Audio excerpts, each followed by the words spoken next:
तर आज आपण जो घटक पाहणार आहोत तो घटक मंथन, ज्युनियर आय-एस आणि अभिरूप या सर्व परीक्षांसाठी परीक्षेमध्ये विचारला जातो।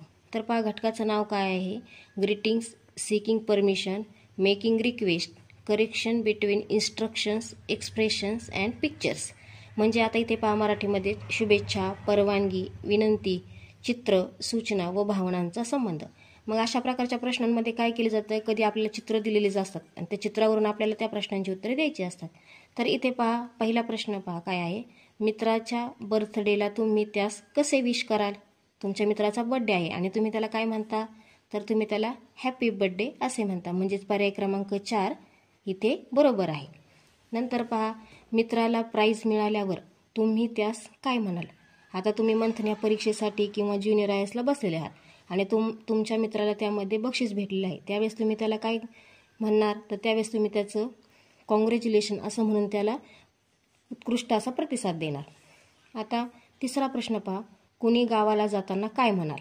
तुम्ही गावाला कोणीतरी जाते, आपण त्यावेळेस त्याला काय म्हणतो, हॅप्पी जर्नी। म्हणजे तुमचा प्रवास कसा हो, सुखाचा हो। म्हणजेच पर्याय क्रमांक 3 हॅप्पी जर्नी। एक्झामला जाणाऱ्या फ्रेंडला तुम्ही काय म्हणाल। आपला ज्यावेळेस पेपर असतो त्यावेळेस आपल्याला घरचे सुद्धा काय म्हणतात पहा, ऑल द बेस्ट। म्हणजे तुला तुझ्या परीक्षेसाठी शुभेच्छा। म्हणजेच इथे पर्याय क्रमांक काय येणार, तर पर्याय क्रमांक 1 ऑल द बेस्ट। नंतर पाचवा प्रश्न पहा, कोणी तुम्हाला दुपारी भेटलं तर त्यास तुम्ही काय म्हणाल। याचं उत्तर तर एकदम सोपंच आहे, ज्यावेळेस दुपार होते त्यावेळेस आपण काय म्हणतो पहा, गुड आफ्टरनून। म्हणून पर्याय क्रमांक 4। सहावा प्रश्न आहे, आपण रिक्वेस्ट करण्यासाठी नेहमी कोणता शब्द वापरतो। इथे रिक्वेस्टचा अर्थ काय आहे, तर विनंती। आणि आपल्याला विनंती करण्यासाठी आपण काय वापरतो, तर प्लीज हा शब्द आपण या ठिकाणी वापरतो। सातवा प्रश्न काय आहे, खालीलपैकी कोणते वाक्य हे इन्स्ट्रक्शन आहे। इन्स्ट्रक्शन म्हणजे काय, सूचना। आता ह्या 4 पर्यायापैकी कोणत्या याच्यामध्ये सूचना दिलेली आहे, तर ते आपण पाहूया पहा। Can you give me a book, इथे नाहीये।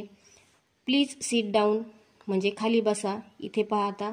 नंतर रामा इज हॅव्हिंग फूड आणि चौथा काय आहे, go to the soap and buy one soap.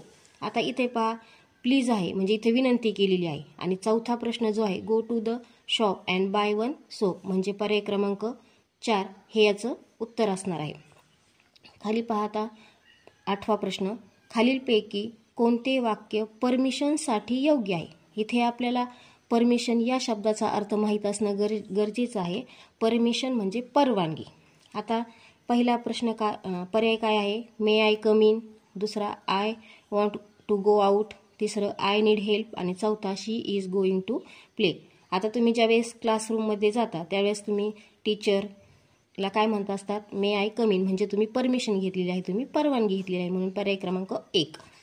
9वा प्रश्न पहा, खालीलपैकी कोणते वाक्य रिक्वेस्ट आहे। रिक्वेस्ट म्हणजे काय, विनंती। कोणत्या पर्यायामध्ये विनंती दिसत आहे आपल्याला, तर इथे पहा प्लीज वापरलेला आहे। Can you help me please, इथे विनंती केलेली आहे, तुम्ही मला मदत करू शकता का, असं प्लीज म्हणून इथे काय केलेलं आहे, संबोधन दिलेलं आहे। त्यामुळे पर्याय क्रमांक 2।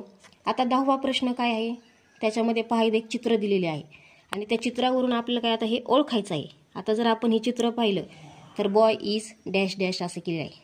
क्राईंग रडतोय का, लाफिंग तो हसतोय का, डान्सिंग का रीडिंग, तर इथे पहा आपल्याला तो डान्स करताना दिसत आहे। म्हणजेच पर्याय क्रमांक 3 हे याचं उत्तर आहे।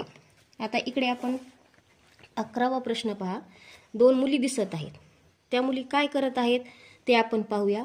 Girls are dash dash, shaking hands, fighting, talking आणि चौथा आहे क्लॅपिंग। काय करत आहे पहा चित्रामध्ये दिसत आहे, त्या 2 मुली टाळ्या वाजवत आहेत। म्हणजेच काय करत आहेत, तर क्लॅपिंग करत आहेत। पर्याय क्रमांक 4। 12वा प्रश्न पहा, 4 पक्षी दाखवलेले आहेत।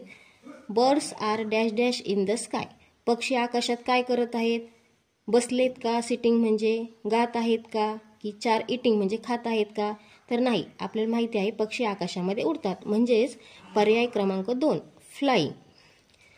प्रश्न 13 मध्ये सुद्धा एक चित्र दिलेले आहे पहा, ते चित्र जर तुम्ही पाहिलं तर त्याच्यामध्ये आपल्याला दिसत आहे एक बाई आहे, ती दारामध्ये रांगोळी काढत आहे। एक घरावरती माणूस आहे, तो घरावरती लाइटिंगची माळ लावत आहे। म्हणजेच इथे आता आपल्याला पर्याय शोधायचा आहे, मेरी क्रिसमस आहे का, हॅप्पी दसरा आहे का, हॅप्पी दिवाळी आहे का, ही हॅपी होली आहे.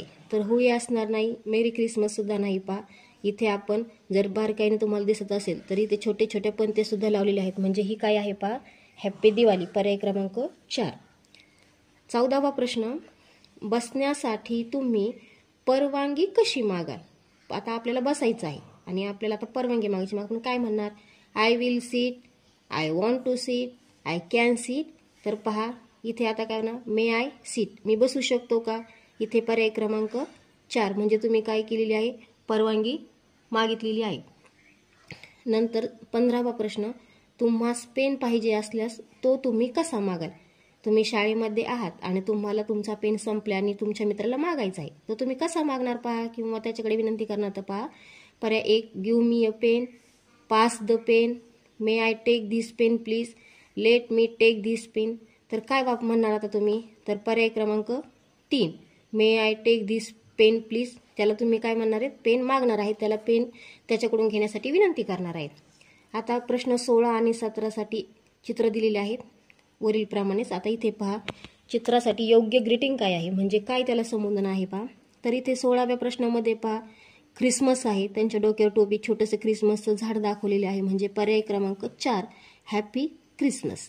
17वा प्रश्न पहा दिसत आहे, मॅरिड कपल आहे ते, आता त्यांना आपल्याला ग्रीटिंग करायचं आहे, म्हणजे त्यांना शुभेच्छा द्यायच्या आहेत पहा. तर बर्थडे तर येणारच नाही, त्यांना आपण काय देऊ शकतो? Happy married life. नवीन नवरी आणि नवरदेव आहेत, त्यामुळे त्यांना आपण त्यांच्या वैवाहिक जीवनासाठी शुभेच्छा देण्यासाठी काय वापरतो? तर हॅप्पी मॅरिड लाईफ असं आपण त्यांना म्हणतो. 18वा प्रश्न पहा, रात्री झोपताना तुम्ही काय म्हणता? खूप सोपं आहे पहा, गुड नाईट असं आपण म्हणत असतो. 19वा प्रश्न आहे पहा, तुम्हास पाणी पाहिजे असल्यास कशी रिक्वेस्ट कराल? आता तुम्हाला तहान लागलेली आहे आणि पाणी तर पाहिजे, कसं मागणार पहा? Give me water, where is water. नंतर दुसरा प्रश्न पर्याय पहा, give me water please, get me some water please. पहा इथे येईल गिव्ह मी वॉटर प्लीज. इथे प्लीजमध्येच काय आहे? विनंती दिसत आहे, म्हणून पर्याय क्रमांक 2. मोठ्या वर्गातील मुले 20वा प्रश्न आहे, मोठ्या वर्गातील मुले मोठ्याने बोलत असल्यास तुम्ही त्यांना काय म्हणाल? आता पर्याय पहा, डोंट टॉक, शट अप. तिसरा आहे टॉक स्लोली आणि चौथा आहे प्लीज कीप सायलेन्स. आता ते तुमच्यापेक्षा मोठी आहेत म्हणून त्यांना तुम्हाला काय करावं लागत आहे? विनंती करावं लागत आहे. त्यामुळे इथे पहा प्लीज कीप सायलेन्स असं तुम्ही त्यांना म्हणणार आहात. आता 21वा प्रश्न आहे, त्यामध्ये तुम्हाला चुकीची जोडी काय करायची आहे? तर शोधायची आहे. आता 10 AM, 11:25 AM, 2:30 PM आणि 7:15 AM. तर इथे पहा AM कधी म्हणायचं आणि PM कधी म्हणायचं हे तुम्हाला माहीत आहे. ज्यावेळेस AM असतं त्यावेळेस गुड मॉर्निंग असतं आणि PM असतं त्यावेळेस तो दुपारनंतरचा भाग असतो, म्हणजे 12च्या नंतरचा असतो. आता इथे चुकीची जोडी काय आहे? पर्याय क्रमांक 1 ही बरोबर जोडी आहे, पर्याय 2 ही सुद्धा बरोबर जोडी आहे. आता इथे पहा 11:25 गुड आफ्टरनून दिलेलं आहे, तर इथे पर्याय क्रमांक 3 ही चुकीची जोडी आहे, कारण की दुपारच्या 12 नंतर आपण काय म्हणत असतो? गुड आफ्टरनून म्हणत असतो, म्हणजे 11:25 ही चुकीची जोडी आहे. त्यामुळे इथे पर्याय क्रमांक 3 हे याचं उत्तर आहे. प्रश्न 22वा पहा, खालील पर्यायापैकी रिक्वेस्ट कोणती आहे, म्हणजेच विनंती कोणती आहे? आता पहा पर्याय 1 हॅलो सोनाली, दुसरा आहे कम 3 स्टेप फॉरवर्ड, तिसरा पर्याय आहे thanks a lot of for your help आणि चौथा आहे can I talk to Pritam please. आता इथे रिक्वेस्ट आहे, विनंती करायची आहे तुम्हाला, आणि ज्यावेळेस आपल्याला विनंती असा प्रश्न विचारतो वाक्य पर्यायामध्ये प्लीज हा शब्द जर असेल तर तिथे पहा can I talk to Pritam please, म्हणजे मी प्रीतमसोबत बोलू शकतो का, किंवा इथे विनंती केलेली आहे, त्यामुळे इथे हे काय आहे? पर्याय क्रमांक 4 हे याचं उत्तर आहे. तर विद्यार्थ्यांनो पहा, आज आपण ग्रीटिंग्स यावरची जवळजवळ 22 प्रश्न पाहिलेले आहेत. तर अशा प्रकारे आपण जर ह्या प्रश्नांचा सराव केला तर निश्चितच तुम्हाला मंथन, ज्युनियर आयएस आणि अभिरूपमध्ये याच्यामध्ये तुमचा एकही मार्क जाणार नाही. हे सरावामुळे काय होत असतं? सिद्ध होत असतं. Thank you. Have a nice day.